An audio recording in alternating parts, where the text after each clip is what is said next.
visite énergétique de Vézelay. Là, juste en dessous, à la chapelle. Là, c'est la première chapelle de la Laine Telluec, donc qui part de là et qui va jusque derrière encore Vézelay. On va aller trouver ce bois de serre. En fait, on est sur des croisements de lignes très forts, on est sur un point très intéressant où je mettrai certainement après un soin sur les vidéos. Et alors là, c'est marrant parce que en fait, cette croix là, c'est là où Bernard de Clairvaux, donc celui qui a lancé les Templiers qui étaient, on va dire, les transmetteurs en fait des ordres druidiques, parce que Bernard de Clairvaux il vient d'une famille de druides. Il y a plein de choses là-dessus, mais bah, je vous laisserai chercher par vous-même. Donc c'est ici qu'il a fait l'appel pour la première croisade, apparemment dans le coin. C'est assez marrant. Je vais me connecter un peu à l'énergie du jeu pour voir ce que ça donne. Je vous reprends après. Connectez-vous à mon énergie déjà et vous allez sentir que effectivement, déjà rien qu'ici, on n'est pas encore en haut de la colline, mais rien qu'ici déjà ça connecte vachement au niveau du chakra racine. Et je pense que là on est en bas, donc c'est toujours pareil. Hein. En fait, au début, quand on arrive sur un lieu sacré, toujours un mécanisme pour nous faire descendre les énergies négatives dans le sol, généralement un vortex qui va dans le sol, un vortex négatif. Et quand on remonte, on va avoir un vortex positif en haut qui va nous élever. Donc là, est-ce que c'est ça? Ouais, effectivement, on a bien un vortex ici, là, au niveau du dolmen. Et du coup, en haut, on va certainement avoir un vortex positif, on va voir ça. Ouais, c'est charmant. Les petits jardins, là. Je sais pas qui c'est, ça doit être des gens. Ou à la commune. Ça va être un verger. Avec les petits oiseaux qui chantent. Regardez les amis, nous y voilà, la basilique. Qui est quand même assez impressionnante par la longueur. Avec un retable magnifique. On va analyser un peu ce que ça donne. Alors regardez, on retrouve les 4 évangélistes là. Donc, il y en a un là, le bœuf. Là-bas c'est le. C'est quoi? C'est l'aigle. Là c'est le bœuf. Là c'est le lion, là, bœuf. On retrouve les 4, on les retrouve encore au milieu là. L'aigle, aigle, lion, bœuf et l'ange. Et au milieu le Christ, donc les 4 éléments. Et au milieu le Christ, le cristal, l'esprit. Ah oui, la taille est quand même assez impressionnante. Là dites-vous, c'est l'entrée. Regardez les amis, je l'avais pas vu tout à l'heure, mais en fait, en parlant avec une guide, elle m'a expliqué qu'en fait tout ça autour, c'est les signes du zodiaque. J'avais pas remarqué. Donc là, vous voyez, on a quoi alors là, je sais pas ce que c'est ça. Alors les poissons. Je suis pas très bon en sciences astrologiques, mais. Donc elle me dit que tout ça en fait c'est les signes du zodiaque. Et là au milieu, on a un genre de homard là. Là, on a un drac, c'est l'équivalent des sirènes chez les Celtes. Et là, c'est on dirait une espèce d'acrobrate. Qui n'étaient pas dans le zodiaque pour le coup. Et qui eux étaient. En fait, donc les dracs, ça correspond aux hommes qui plongent dans les profondeurs et qui tiennent leur queue. En fait, pour montrer qu'ils ont domestiqué en fait leur inconscient en fait. Donc là on repart sur les signes du zodiaque. Alors faudrait regarder, hein, je sais pas exactement quoi correspond à quoi, mais. Ouais, les scorpions, les machins. C'est très intéressant parce que t'es effectivement. En fait, je suis tombé sur une guide qui m'expliquait que en fait à l'époque, au XIIe siècle, forcément les gens et surtout les personnes savantes, les bâtisseurs, etc., étaient encore très proches des traditions. Ce que je disais tout à l'heure, c'était vraiment des traditions druidiques. Et donc ils étaient beaucoup plus proches de la nature et donc ils ont incorporé partout en fait des symboles de la nature. Et d'ailleurs on va voir plus loin qu'il y a une représentation, il me semble, elle me disait de Saint-Jean, avec des bois de serre. Donc on va forcément aller voir ça, on est obligé. Et regardez, là on voit très bien les fleurs partout. Un espèce de personnage, je sais pas à quoi ça correspond. Ça doit être des scènes de la Bible. Donc on va aller trouver ce bois de serre. Et là on sent, je sais pas si vous arrivez à vous connecter à mon énergie, et là c'est vraiment puissant à l'intérieur. Allez.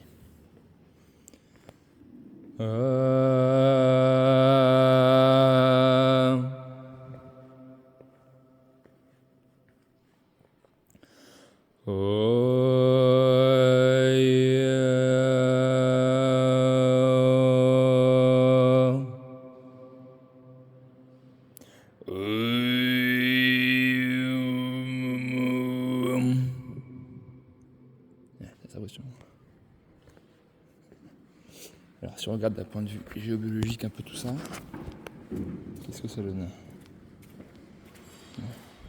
Alors, ici on a un classique, hein, j'ai envie de dire forcément. On a un courant qui arrive là, qui ressort là-bas dans l'alignement, ça c'est logique. Ça prend pas grand chose. Ouais, il est particulièrement fort ici, là j'ai l'impression juste là. On doit avoir le premier vortex. Le premier vortex qui nous ancre dans le sol. Ouais, je sais pas si vous sentez, je pars carrément en arrière. Là c'est négatif en fait dans le sens où ça emmène dans la terre. Donc ça prend les énergies négatives.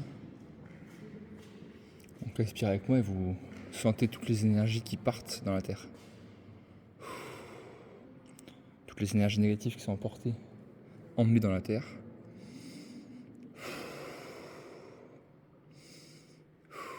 Allez, encore 2.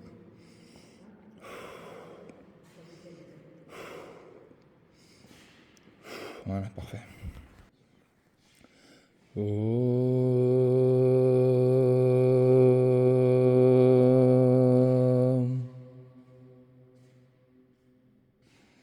Et je sais pas si vous le sentez, mais en fait, surtout sur toutes les cathédrales comme ça, anciennes, elles datent du XIIe siècle. Elles ont été construites par les bâtisseurs anciens, donc ils connaissaient toutes les lois de géométrie sacrée, d'harmonique, etc. Et donc, en fait, c'est conçu exprès pour soigner, en fait, à la base. Tiens, on a la crypte, là. Ça va être intéressant, la crypte. Voilà. Là, je sens que l'énergie remonte. Là, ça me prend au niveau du plexus. En train de progresser dans le process.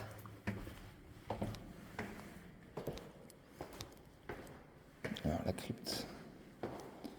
Très bon, là, on est directement sur le sol par terre, là. Relique de Sainte-Marie-Madeleine. Ah oui, ça rigole pas. J'arrive pas trop à voir ce que c'est. On dirait un bout de bois d'ici. Peut-être un bout d'os. Allez, regardez les peintures, magnifiques. Avec les fleurs de lys. Marie-Madeleine d'ailleurs, qui n'était pas une prostituée, ça c'est des mensonges qui ont été rajoutés par les juifs derrière, mais qui était une grande prêtresse, qui était éminemment savante et sacrée. Et non pas une prostituée comme veulent le faire ceux qui salissent l'image des femmes. Bref. Voilà, on est vraiment sur le sol, on est connecté à la terre directement. Et regardez, on a les anciennes peintures. Magnifiques. Pareil là-bas. Alors qu'est-ce que ça donne au niveau acoustique ici?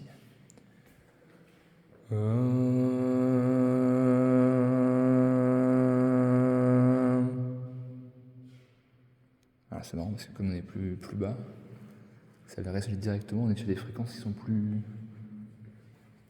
sourdes, plus graves, j'ai l'impression. Ouais,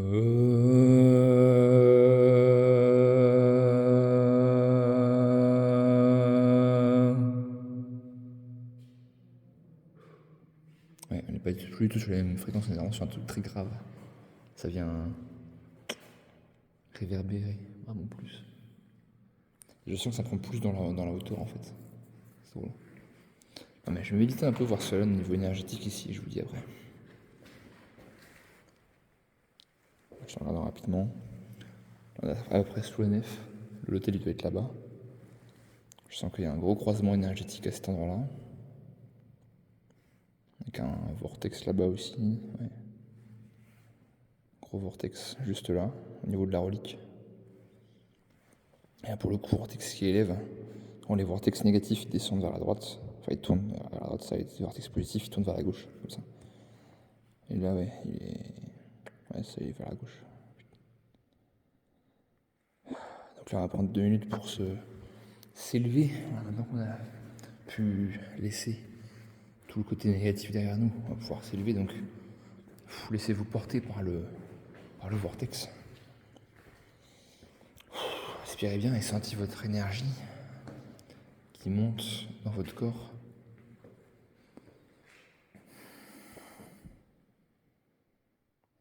Qui passe par le cœur.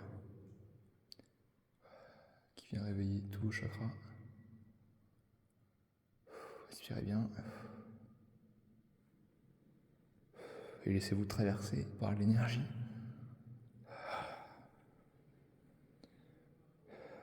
Purificatrice de la Terre.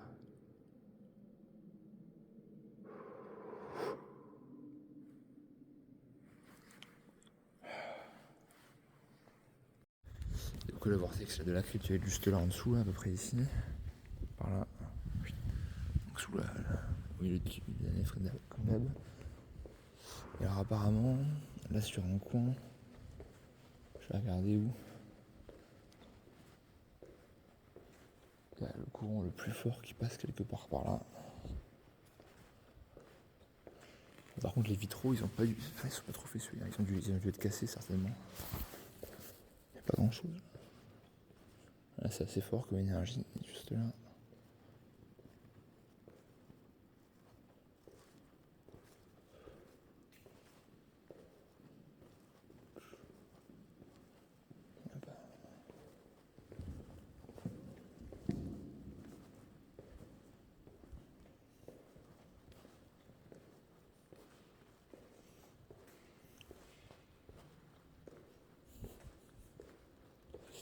Le plus fort au niveau de Saint-Joseph là-bas. On va aller y retourner. Juste à côté de l'hôtel. Sentez avec moi là comme on est élevé.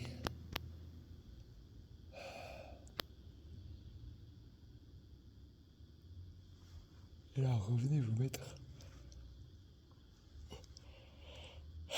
au niveau du cœur.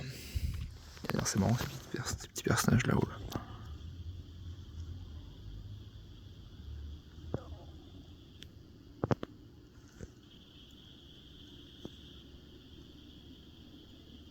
C'est vrai qu'il y a comme des serpents un peu, c'est marrant.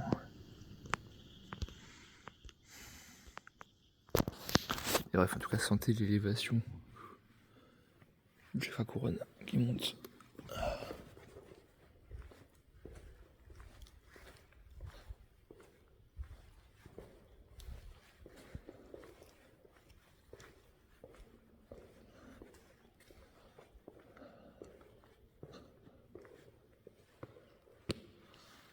Un appareil de ce côté-là.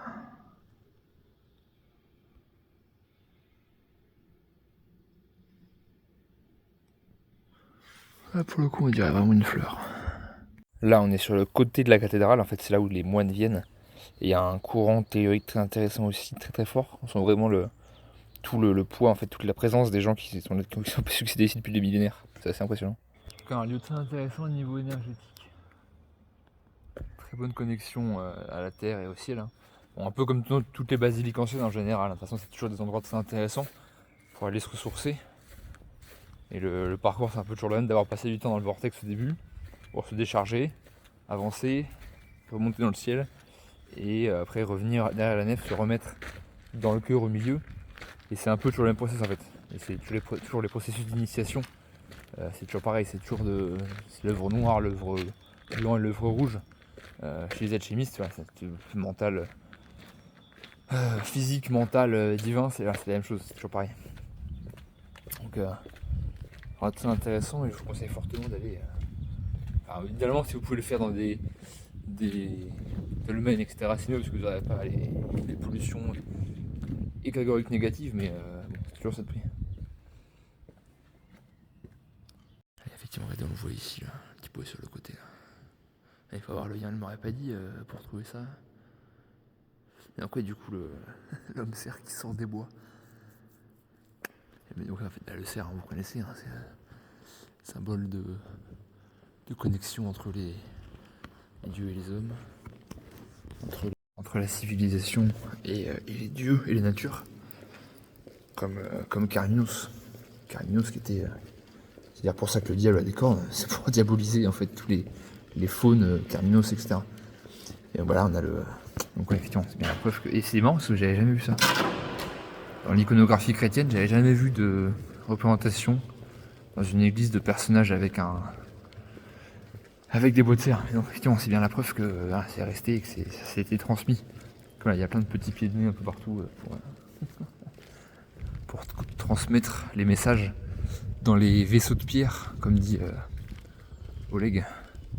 Effectivement, les cathédrales, c'est des vaisseaux de pierre qui, même si ont été détruits, on peut pas complètement les détruire, quoi. Donc ça passe quand même. En sortant, je tombais sur une très bonne librairie, l'Or des Étoiles, là. Alors évidemment, j'ai pris des bouquins.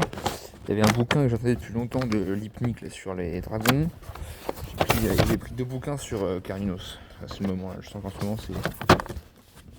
on bosse sur Carninos, donc on y va, c'est parti. Je vous ferai un compte rendu de ce que ça donne.